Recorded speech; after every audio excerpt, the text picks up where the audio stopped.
നിയമസഭാ തെരഞ്ഞെടുപ്പിന് ഇനി 6 മാസം മാത്രമാണ് ബാക്കിയുള്ളത്. തെരഞ്ഞെടുപ്പ് നടക്കുവാനുള്ള സാവകാശം എന്ന് പറയപ്പെടുന്ന അത്രയാണ്. അപ്പോൾ അതുകൊണ്ട് തന്നെ സംസ്ഥാനത്തെ മുന്നണികളെ സംബന്ധിച്ചിടത്തോളം ഭരണം പിടിക്കുവാനുള്ള സാധ്യത കൂടി മുന്നിൽ കണ്ടുകൊണ്ടാണ് ഈ തദ്ദേശ സ്വയംഭരണ രംഗത്ത് ആ തെരഞ്ഞെടുപ്പിനെ നേരിടുന്നത് പോലും അങ്ങനെയാണ്. എല്ലാവർക്കും വലിയ വിജയം അനിവാര്യമാണ്. കാരണം 3 മാസത്തിനപ്പുറമുള്ള നിയമസഭാ തെരഞ്ഞെടുപ്പിൽ അധികാരം തുടരാനുള്ള ഇന്ധനമാണ് ഇത് എന്ന് മനസ്സിലാക്കിക്കൊണ്ട് തന്നെയാണ് അരയും തലയും ഒക്കെ മുറുക്കിക്കൊണ്ട് എല്ലാ മുന്നണികളും ഗോധയിലുള്ളത്.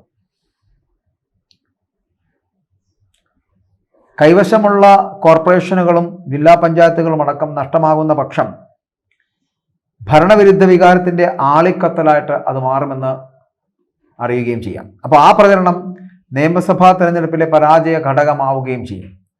അതുകൊണ്ട് തന്നെ ഇപ്പോൾ നേടിയതിനപ്പുറം പിടിച്ചെടുക്കുവാനുള്ള കരുത്തുമായിട്ടാണ് മുന്നണികളുടെ പടയോട്ടം എന്നപ്പെടുന്നത്. നമുക്കറിയാം, നിലവിൽ 941 ഗ്രാമപഞ്ചായത്തുകളിൽ 514-ലും 152 ബ്ലോക്ക് പഞ്ചായത്തിൽ 113-ലും 87 മുനിസിപ്പാലിറ്റികൾ എടുത്താൽ അതിൽ 44-ലും 14 ജില്ലാ പഞ്ചായത്തുകൾ എടുത്താൽ അതിൽ 11-ലും 6 കോർപ്പറേഷനുകൾ എടുത്താൽ അതിൽ 5-ലും ഇടതുപക്ഷ ജനാധിപത്യ മുന്നണിയാണ് ഭരിക്കുന്നത്. ഭൂരിപക്ഷവും ഇടതുപക്ഷ അനുഭാവമുള്ള സംഘടനകളും പാർട്ടിയും, അതായത് CPM-ഉം CPM-നോടൊപ്പം നിൽക്കുന്നവരും. കോർപ്പറേഷനിൽ കൊല്ലത്തും തിരുവനന്തപുരത്തും കോഴിക്കോടും മാത്രമാണ് വ്യക്തമായിട്ടുള്ള മേധാവിത്വം ഉള്ളത്. തിരുവനന്തപുരത്ത് കോൺഗ്രസും BJP-യും സ്ഥാനാർത്ഥികളെ നേരത്തെ തന്നെ പ്രഖ്യാപിച്ചു, അവർ കളത്തിലുണ്ട്. ജില്ലാ പഞ്ചായത്തിൽ എറണാകുളം, മലപ്പുറം, വയനാട് ഇവ പിടിച്ചെടുക്കുവാനുള്ള ശ്രമത്തിൽ കൈവശമുള്ള 11-ൽ ഏതൊക്കെ പോകുമെന്നുള്ളത് കണ്ടറിയേണ്ടതാണ് LDF-ന്റെ കയ്യിൽ നിന്നും. സർക്കാർ പ്രതിക്കൂട്ടിലായിട്ടുള്ള ശബരിമല സ്വർണ്ണക്കൊള്ള, ആരോഗ്യമേഖലയിലെ വീഴ്ചകൾ, PM ശ്രീ വിവാദം എന്നിവയൊക്കെ വലിയ രാഷ്ട്രീയ ചർച്ചയായി മാറിയ സാഹചര്യത്തിൽ ഭരിക്കുന്നവയെങ്കിലും നിലനിർത്താൻ തന്നെ മുന്നണി ഏറെ വേർക്കേണ്ടി വരുമെന്നുള്ള കാര്യത്തിൽ സംശയമില്ല. മുൻകാലങ്ങളിൽ നിന്നും വ്യത്യസ്തമായിട്ട് ന്യൂനപക്ഷ വോട്ടുകൾ ഇടതുമുന്നണിയിൽ നിന്നും ചോർന്നു തുടങ്ങിയിരിക്കുന്ന ഒരു കാലത്തിലാണ് നമ്മൾ സഞ്ചരിക്കുന്നത് എന്നുകൂടി ഇടതുപക്ഷം മനസ്സിലാക്കുക. ക്രൈസ്തവ സഭകൾക്ക് സർക്കാരുമായിട്ട് അഭിപ്രായ വ്യത്യാസമുണ്ട്. ആ അഭിപ്രായ വ്യത്യാസം ഉണ്ടെങ്കിൽ പോലും കേരള കോൺഗ്രസ് M ഒപ്പമുള്ളതിനാൽ മധ്യ കേരളത്തിൽ വലിയ പരുക്കുകൾ ഉണ്ടാകുവാനുള്ള സാധ്യതയില്ല എന്നുള്ളതാണ് കണക്കുകൂട്ടൽ. ഒപ്പം ഹിന്ദു സംഘടനകളുമായിട്ടൊക്കെ പൊതുവിൽ നല്ല ഒരു നിലയിലാണ് ഇടതുമുന്നണി. മുസ്ലിം മതവിഭാഗങ്ങൾക്ക് ഏകപക്ഷീയമായിട്ട് UDF-നെ പിന്തുണയ്ക്കില്ല എന്നുള്ള ഒരു വലിയ പ്രതീക്ഷ കൂടി ഇടതുമുന്നണിക്കുണ്ട്. അതേസമയം വളരെ വലിയ മുന്നൊരുക്കത്തോടു കൂടി കളത്തിലിറങ്ങിയിട്ടുള്ള UDF-നും BJP-ക്കും നേരിട്ടൊരു കുതിപ്പ് നിലനിർത്തുക എന്നുള്ളത് കഠിന പ്രയത്നം തന്നെ വേണ്ടി വരുന്നൊരു കാര്യമാണ്. അതൊക്കെ എത്രത്തോളം പ്രാവർത്തികമാകും, ശരിയാകുമെന്നും പറയാൻ കഴിയില്ല. കാരണം മുന്നൊരുക്കങ്ങളിൽ മുന്നിട്ട് നിൽക്കുന്നത് ആദ്യം ഇറങ്ങിയിരുന്നത് K മുരളീധരൻ്റെ നേതൃത്വത്തിൽ തിരുവനന്തപുരം കോർപ്പറേഷൻ പിടിച്ചടക്കുവാനുള്ള ശ്രമത്തിൻ്റെ ഭാഗമായിട്ട് കോൺഗ്രസ്സുകാരാണ്. പക്ഷെ കോൺഗ്രസ്സുകാരുടെ ആ പ്രവർത്തനമൊക്കെ നന്നായിരുന്നു, നല്ലത് തന്നെ. കാരണം ആദ്യം സ്ഥാനാർത്ഥികളെ പ്രഖ്യാപിക്കുകയും സ്ഥാനാർത്ഥികളെ നേരത്തെ തന്നെ ജനങ്ങൾക്ക് പരിചയപ്പെടുത്തുകയും ചെയ്യുന്ന തരത്തിലുള്ള പ്രവർത്തനങ്ങൾ എന്തായാലും കോൺഗ്രസ് നടത്തിയത് ശ്ലാഘനീയമായ പ്രവൃത്തിയാണ്. പക്ഷേ പലപ്പോഴും തമ്മിലടിയും രൂക്ഷമായിട്ടുള്ള വിഭാഗീയതയും കാരണം പലപ്പോഴും നാമനിർദ്ദേശ പത്രിക സമർപ്പിക്കുന്നതിന് മണിക്കൂറുകൾക്ക് മുമ്പായിരിക്കും അവർ സ്ഥാനാർത്ഥികളെ നിർണ്ണയിക്കുന്നത്. ആ ഒരു തരത്തിലുള്ള ടീംസാണ് ഇപ്പോൾ ആദ്യമേ സ്ഥാനാർത്ഥിയൊക്കെ പ്രഖ്യാപിച്ച് ഈ നഗരസഭ പിടിച്ചടക്കുമെന്നുള്ള പ്രതീക്ഷയോടുകൂടി എത്തിയിരിക്കുന്നത്. നഗരസഭയും പഞ്ചായത്തുകളും ജില്ലാ പഞ്ചായത്തും ബ്ലോക്ക് പഞ്ചായത്തും ഒക്കെ പിടിച്ചടക്കുമെന്നാണ് K മുരളീധരൻ്റെ അവകാശവാദവും കോൺഗ്രസിൻ്റെ അവകാശവാദവും. ഒപ്പം തന്നെ തിരുവനന്തപുരം നഗരസഭ ഞങ്ങൾ തന്നെ ഭരിക്കുമെന്നാണ് BJP പറയുന്നത്. പക്ഷേ BJP-ക്കകത്തും അത്തരത്തിലുള്ള തമ്മിലടികളുണ്ട്, വിഭാഗീയതയുണ്ട്. പലർക്കും പല സ്ഥാനാർത്ഥികളെയും ഇപ്പോൾ സ്ഥാനാർത്ഥി പ്രഖ്യാപനത്തിൽ തന്നെ അതൃപ്തിയുണ്ട്. അത്തരത്തിലുള്ള സാഹചര്യത്തിൽ എങ്ങനെയായിരിക്കും കഴിഞ്ഞ കാലഘട്ടങ്ങളിലൊക്കെ നേടിയ വോട്ടുകൾ ഇപ്രാവശ്യം BJP-ക്ക് നേടിയെടുക്കാൻ കഴിയുമോ എന്നുള്ള കാര്യത്തിലൊക്കെ സംശയമുണ്ട്. പക്ഷേ ഒരുപടി മുന്നിൽ ശബരിനാഥനെ പോലുള്ള ആളെ കോൺഗ്രസ് മേയർ സ്ഥാനാർത്ഥിയായിട്ട് നിർത്തിയത് അവർക്കൊരു മേന്മ കിട്ടും, ഒരു മൈലേജ് കിട്ടുമെന്നുള്ള കാര്യത്തിൽ സംശയമില്ല. പക്ഷെ അത് ഇപ്പോഴുള്ള ഒരു 10 സീറ്റുകൾ മാത്രമാണ് കോൺഗ്രസിനുള്ളത്. ആ 10 സീറ്റുകളിൽ നിന്ന് ഒരു 10 സീറ്റ് കൂടി കിട്ടിയാൽ നന്നായിരിക്കും എന്നുള്ളതല്ലാതെ അതിന് മുകളിലേക്ക് ഭരിക്കുവാനുള്ള ഒരു സാധ്യതയൊക്കെ ഉണ്ടോ എന്നൊക്കെ ചോദിച്ചാൽ അത് വലിയ ബുദ്ധിമുട്ടാകും. എന്തായാലും ഒരു 20 സീറ്റുകൾ നേടിയെടുക്കാൻ ചിലപ്പോൾ കോൺഗ്രസിന് കഴിഞ്ഞേക്കും. അതുപോലെ തന്നെ ഒരു 10-25 സീറ്റുകളിലേക്ക് BJPയും എത്തിയേക്കാം. അവിടെയും അപ്പോഴും ഭരിക്കാൻ പറ്റുന്ന തരത്തിലേക്ക് ഭൂരിപക്ഷം ഇടതുമുന്നണിക്ക് കിട്ടുമെന്നുള്ള വലിയ ആത്മവിശ്വാസമുണ്ട്. അതിനെ തകർക്കാൻ കോൺഗ്രസിനും BJPക്കും കഴിഞ്ഞാൽ തിരുവനന്തപുരം കോർപ്പറേഷൻ ഈ പറഞ്ഞ പോലെ ഇപ്പോഴത്തെ ഒരു അപ്രമാദിത്വത്തിൽ നിന്ന്, CPMന്റെ അപ്രമാദിത്വത്തിൽ നിന്ന് തിരികെ പിടിച്ചെടുക്കുവാൻ ഇവർക്ക് കഴിയുന്നതാണ്. അതിനൊക്കെ ഒരുപാട് ശ്രമകരമായിട്ടുള്ള പണികളുണ്ട് എന്നുള്ളതാണ്. അത്രത്തോളം പ്രയത്നിച്ചാൽ മാത്രമേ ലഭിക്കുകയുള്ളൂ. ഇവിടെ തന്നെ ഒരു 10 ആളിനെ കൂട്ടാൻ കഴിയാത്തൊരു പാർട്ടിയായി കോൺഗ്രസ് മാറിയിരിക്കുന്നു. ചില നേതാക്കന്മാരും സ്ഥാനാർത്ഥികളും മാത്രം പദയാത്ര നടത്തുന്ന പല കാഴ്ചകളും നമുക്ക് തിരുവനന്തപുരം നഗരത്തും പല സ്ഥലങ്ങളിലും കാണാനും കഴിയുന്നുണ്ട്. എന്തായാലും ആയിക്കോട്ടെ, ചിലപ്പോൾ കുറച്ചുകൂടെ കഴിയുമ്പോൾ എല്ലാ പ്രവർത്തകരും അണികളും വന്ന് ചേരുമായിരിക്കും കോൺഗ്രസിന്. കോൺഗ്രസ് തിരികെ വരണമെന്ന് ആഗ്രഹിക്കുന്നവർ അവർ വോട്ട് ചെയ്യുമായിരിക്കും. എന്തായാലും 3ാം വട്ടവും അധികാരത്തിലെത്താൻ ഇടതുമുന്നണി അവരുടെ തന്ത്രങ്ങൾ മെനഞ്ഞുകൊണ്ടേയിരിക്കുകയാണ്. ക്ഷേമ പെൻഷൻ 400 രൂപ കൂട്ടി 2000 രൂപ ആക്കിയതാണ് മുന്നണിയുടെ ഒരു തുറുപ്പ് ചീട്ട് എന്ന് പറയുന്നത്.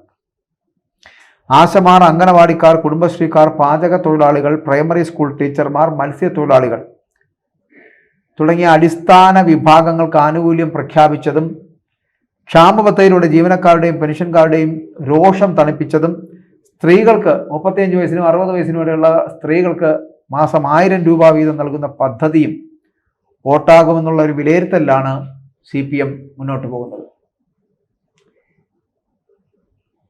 ഒപ്പം UDFന് ക്ഷതമേൽപ്പിക്കുവാനായിട്ട് കോൺഗ്രസ് ലീഗ് വെൽഫെയർ കൂട്ടുകെട്ട് ആരോപണം അതായിരിക്കും കൂടുതൽ ചർച്ച ചെയ്യപ്പെടാൻ പോകുന്ന മുന്നണികളിൽ. കഴിഞ്ഞ തദ്ദേശ സ്വയംഭരണ തെരഞ്ഞെടുപ്പിൽ 90 നിയമസഭാ മണ്ഡലങ്ങളിലായിരുന്നു LDFന് മേധാവിത്വം ഉണ്ടായിരുന്നു. തുടർന്നുള്ള നിയമസഭാ തെരഞ്ഞെടുപ്പിൽ ഇത് ഉയർത്തി തുടർഭരണം നേടുവാനും കഴിഞ്ഞു.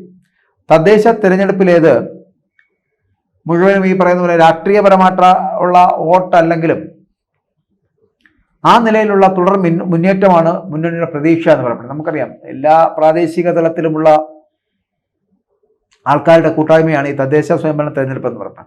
അവർക്ക് പരിചിതരായിട്ടുള്ളവർ, ചിലപ്പോൾ അവർക്ക് തന്നെ വേണ്ടപ്പെട്ടവർ, അവർക്കൊക്കെ ഒരു ജാതിയുടെയോ മതത്തിൻ്റെയോ രാഷ്ട്രീയത്തിൻ്റെയോ പേര് നോക്കിയിട്ടായിരിക്കില്ല പലരും വോട്ട് ചെയ്യുന്നത്. അതുകൊണ്ട് പ്രാദേശികാടിസ്ഥാനത്തിലെ വിജയത്തെ രാഷ്ട്രീയ വിജയമായിട്ടൊന്നും പൂർണ്ണമായിട്ട് പറയാൻ കഴിയില്ല. എങ്കിലും അതിനകത്തൊരു രാഷ്ട്രീയമുണ്ട് എന്നുള്ളത് കൊണ്ട് നിയമസഭാ തെരഞ്ഞെടുപ്പിന് മുന്നോടിയായിട്ടുള്ള ഒരു ട്രയലായിട്ട് ഈ തദ്ദേശ സ്വയംഭരണ തെരഞ്ഞെടുപ്പിനെ കണക്കാക്കുകയും ചെയ്യാം.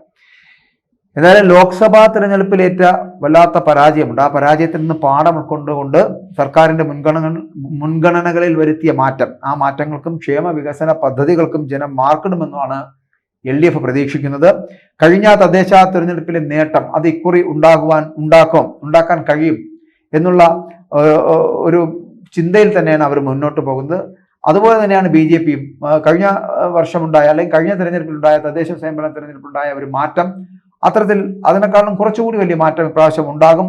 നഗരസഭ ഭരിക്കാൻ കഴിയുമെന്നുള്ള പ്രതീക്ഷയിലാണ് BJPയും വരുന്നത്. അങ്ങനെ 2ാം പിണറായി സർക്കാരിന്റെ കാലത്ത് ഇതുവരെ നടന്ന രാഷ്ട്രീയ ബലപരീക്ഷണങ്ങൾ എന്ന് പറയപ്പെടുന്നത് UDFന് വലിയ ആത്മവിശ്വാസം നൽകുന്നതാണ് എങ്കിൽ കൂടിയും ഒപ്പം LDFനെതിരെ ആശങ്ക ഉളവാക്കുന്നതും BJPക്ക് പ്രതീക്ഷ സമ്മാനിക്കുന്നതുമാണെങ്കിൽ കൂടിയും ആർക്കായിരിക്കും നേട്ടമുണ്ടാക്കാൻ കഴിയുക എന്നുള്ളത് നമ്മൾ കാത്തിരുന്ന് കാണേണ്ട ഒരു കാര്യം കൂടിയാണ്. കഴിഞ്ഞ വർഷം നടന്ന ലോക്സഭാ തെരഞ്ഞെടുപ്പിലെ 33.3% എന്ന പാർട്ടിയെ ഞെട്ടിച്ച വോട്ട് വിഹിതത്തിൽ നിന്നാണ് CPMന് തിരിച്ചു വരേണ്ടത് എന്നുള്ളതാണ്. അപ്പോൾ എത്ര ശതമാനം വോട്ട് കുറഞ്ഞു എന്നുള്ളതാണ്. നിയമസഭയുടെ ഉപതെരഞ്ഞെടുപ്പുകളിലൊക്കെയും അതിലെ തൃക്കാക്കരയും പുതുപ്പള്ളിയും പാലക്കാടും ഒക്കെ നിലനിർത്തിയതും ഒപ്പം തന്നെ നിലമ്പൂർ LDFൽ നിന്ന് തിരിച്ചു പിടിച്ചതും UDFന് കുറച്ചുകൂടി മാറ്റു തെളിയിക്കുന്ന ഒരു സംഭവമായി മാറിയിട്ടുണ്ട്. ചേലക്കര നിലനിർത്താനായത് മാത്രമാണ് ഇടതിനുള്ള ആശ്വാസം എന്ന് പറയപ്പെടുന്നത്. ലോക്സഭാ തെരഞ്ഞെടുപ്പിൽ തൃശ്ശൂരിൽ അക്കൗണ്ട് തുറന്നതും 19.56% വോട്ട് NDA നേടിയതും BJPക്ക് വലിയ വലിയ മോഹങ്ങൾ നൽകുന്നു എന്നുള്ള കാര്യത്തിലും സംശയമില്ല. തദ്ദേശ ഉപതെരഞ്ഞെടുപ്പുകളിലും UDFന് മികച്ച പ്രകടനം കാഴ്ചവെക്കാനായത് ഭരണമുന്നണി ഗൗരവത്തിലെടുക്കേണ്ട ഒരു വിഷയമാണ് എന്നുകൂടി സൂചിപ്പിക്കുന്നു. അങ്ങനെ തദ്ദേശ പൊതു തിരഞ്ഞെടുപ്പിന്റെ സമീപകാല ചരിത്രം എന്ന് പറയപ്പെടുന്നത് കരുത്തു പകരുന്നത് LDFന് തന്നെയാണ്. അതായത് CPMലും ഇടതുമുന്നണിയിലും ഈ പറയുന്നത് പോലുള്ള അന്തഛിദ്രങ്ങൾ ശക്തമായിരുന്ന 2010 ഗ്രാമപഞ്ചായത്തുകളുടെ എണ്ണത്തിൽ ഉൾപ്പെടെ UDF കൈവരിക്കാനായിട്ടുള്ള വൻ കുതിപ്പൊഴിച്ചാൽ തദ്ദേശം പൊതുവിൽ ഇടത്തോട്ട് ചായുന്നതാണ് പലപ്പോഴും കണ്ടിട്ടുള്ളത്. കേരളം പലപ്പോഴും കണ്ടിട്ടുള്ളത് അത് തന്നെയാണ്. 2015 മുതൽ തദ്ദേശം തിരിച്ചുപിടിച്ച LDF 2020 അത് ആവർത്തിക്കുമെന്നുള്ള കാര്യത്തിലാണ് അന്ന് മുന്നേറ്റം തുടർന്നത്. അങ്ങനെ 2020 ശേഷം 2025 എത്തപ്പെടുമ്പോഴും അതേ തുടർച്ച ഉണ്ടാകുമെന്നുള്ള പ്രതീക്ഷയിലാണ് LDF. എന്തായാലും തദ്ദേശ തെരഞ്ഞെടുപ്പിലെ BJPയുടെയും UDFന്റെയും മുന്നേറ്റം, അല്ലെങ്കിൽ ഇവരും UDFും BJPയും LDFും ഇവർക്ക് 3 പേർക്കും നിർണായകമാകുന്ന മത്സരമാണ് 2025 നടക്കാൻ പോകുന്നത്. 2020 കോട്ടയം, ഇടുക്കി, എറണാകുളം, മലപ്പുറം ഒഴികെയുള്ള 10 ജില്ലകളിലും BJPക്ക് വോട്ട് ഷെയർ കൂടുന്ന കാഴ്ചയുണ്ടായിരുന്നു. ഒപ്പം തന്നെ കൊല്ലം ജില്ലയിൽ മാത്രം വർദ്ധിച്ചത് ഏകദേശം 6% വോട്ടുകളാണ്. അങ്ങനെ UDF വോട്ട് ബാങ്കിലാണ് BJP ആദ്യം വിള്ളൽ വീഴ്ത്തിയത് എങ്കിൽ കഴിഞ്ഞ ലോക്സഭാ തെരഞ്ഞെടുപ്പോടുകൂടി ആ ചോർച്ച അടയ്ക്കാനാവാതെ LDFും അതിനോടൊപ്പം ചേരേണ്ട സാഹചര്യത്തിലേക്ക് എത്തിക്കഴിഞ്ഞു. ഇപ്പോഴത്തെ നിലയിൽ 3 മുന്നണികൾക്കും അനിവാര്യമാണ് ഈ തദ്ദേശ സ്വയംഭരണ സ്ഥാപനങ്ങളിലേക്കുള്ള വിജയം എന്നുള്ള കാര്യത്തിൽ സംശയമില്ല. പക്ഷേ ഇത് ഈ 3 മുന്നണികൾക്കും തിരിച്ചുപിടിക്കാൻ കഴിയുമോ? ഞാൻ ആദ്യം പറഞ്ഞതുപോലെ 941 പഞ്ചായത്തുകൾ, 152 ബ്ലോക്ക് പഞ്ചായത്തുകൾ, ഇവിടങ്ങൾ മാത്രമല്ല 113 മുനിസിപ്പാലിറ്റികൾ, 44 ജില്ലാ പഞ്ചായത്തുകൾ, 11 കോർപ്പറേഷനുകളിൽ, കോർപ്പറേഷനിൽ 5 ഭരിക്കുന്ന ഇടതുമുന്നണി. ഇങ്ങനെ ഗ്രാമപഞ്ചായത്തിലാണെങ്കിലും ബ്ലോക്ക് പഞ്ചായത്തിലാണെങ്കിലും മുനിസിപ്പാലിറ്റിയിലാണെങ്കിലും ജില്ലാ പഞ്ചായത്തിലാണെങ്കിലും നഗരസഭകളിലാണെങ്കിലും അപ്രമാദിത്യം തുടരുകയാണ് LDF. കഴിഞ്ഞ കാലഘട്ടങ്ങളിൽ 2020 വരെ അതാണ് തുടർച്ചയായി നേടിക്കൊണ്ടിരുന്നത്. മാത്രമല്ല തുടർഭരണം ലഭിക്കുകയും തുടർഭരണത്തിന്റെ ഒരു മേന്മയിൽ മുന്നോട്ട് പോവുകയും ചെയ്യുന്നത് കൊണ്ട് സർക്കാർ വിരുദ്ധ വികാരങ്ങൾ ഏതൊക്കെ തരത്തിൽ പ്രതിഫലിക്കുമെന്നുള്ള ആശങ്കയിലാണ് ഇപ്പോൾ LDF ഉള്ളത്. പക്ഷെ UDFനും BJPക്കുമൊക്കെ വലിയ നേട്ടം കൊയ്യാനാകുമോ എന്ന് ചോദിച്ചു കഴിഞ്ഞാൽ സംശയമാണ്. കാരണം ജില്ലാ പഞ്ചായത്തുകളിൽ, മുനിസിപ്പാലിറ്റികളിൽ, നഗരസഭകളിൽ, ബ്ലോക്ക് പഞ്ചായത്തുകളിലൊക്കെ വലിയ പ്രതീക്ഷയും വലിയ വിജയവും എപ്പോഴും LDF നേടിയെടുക്കുന്നുണ്ട്. അതിനെ ഒന്ന് മാറ്റിമറിക്കുവാൻ ഇവിടുത്തെ ജനങ്ങളാണ് തീരുമാനിക്കേണ്ടത്. ആ മാറ്റിമറിക്കൽ ഉണ്ടാക്കിയെടുക്കേണ്ടത് ഇവിടുത്തെ ജനങ്ങൾ. അത് കോൺഗ്രസ് ആവട്ടെ, അല്ലെങ്കിൽ BJP ആവട്ടെ, NDA ആവട്ടെ, ഏത് മുന്നണിയെങ്കിലും ആയാലും LDFിൽ നിന്ന് പിടിച്ചെടുക്കാൻ കഴിയുന്നുണ്ട് എന്നുണ്ടെങ്കിൽ അതിന് വളരെ വലിയ പ്രവർത്തനങ്ങൾ നടത്തേണ്ടതുണ്ട്. അത്തരത്തിലുള്ള പ്രവർത്തനങ്ങൾ നടത്തിയാൽ മാത്രമേ എന്തെങ്കിലും തരത്തിലുള്ള ഒരു ചെറിയ നേരിയ പ്രതീക്ഷയെങ്കിലും ഇവർക്ക് ഉണ്ടാക്കിയെടുക്കാൻ കഴിയൂ. അല്ലെങ്കിൽ ഈ പറയുന്ന തിരുവനന്തപുരമോ കണ്ണൂരോ ഒക്കെ പിടിച്ചെടുക്കാൻ UDFന് കഴിയൂ, തൃശ്ശൂരെങ്കിലും പിടിച്ചെടുക്കാൻ BJPക്ക് കഴിയൂ. അങ്ങനെ വലിയ മേഖലകളിലേക്ക് കടക്കണമെങ്കിൽ, തദ്ദേശ സ്വയംഭരണ തെരഞ്ഞെടുപ്പുകളിൽ നല്ല വിജയം നേടിയെടുക്കണമെങ്കിൽ അവർ വളരെയധികം പ്രയത്നിക്കേണ്ടിയിരിക്കുന്നു. ഇനിയുള്ള 1 മാസം 30 ദിവസത്തെ പ്രയത്നം എന്ന് പറയുന്നത് അതിനു വേണ്ടിയിട്ടുള്ളതായിരിക്കും. എന്തായാലും പിണറായി വിജയനും കൂട്ടരും പ്രതീക്ഷിക്കുന്ന പോലുള്ള ഒരു വിജയം ചിലപ്പോൾ അവർക്ക് ലഭിച്ചേക്കില്ല.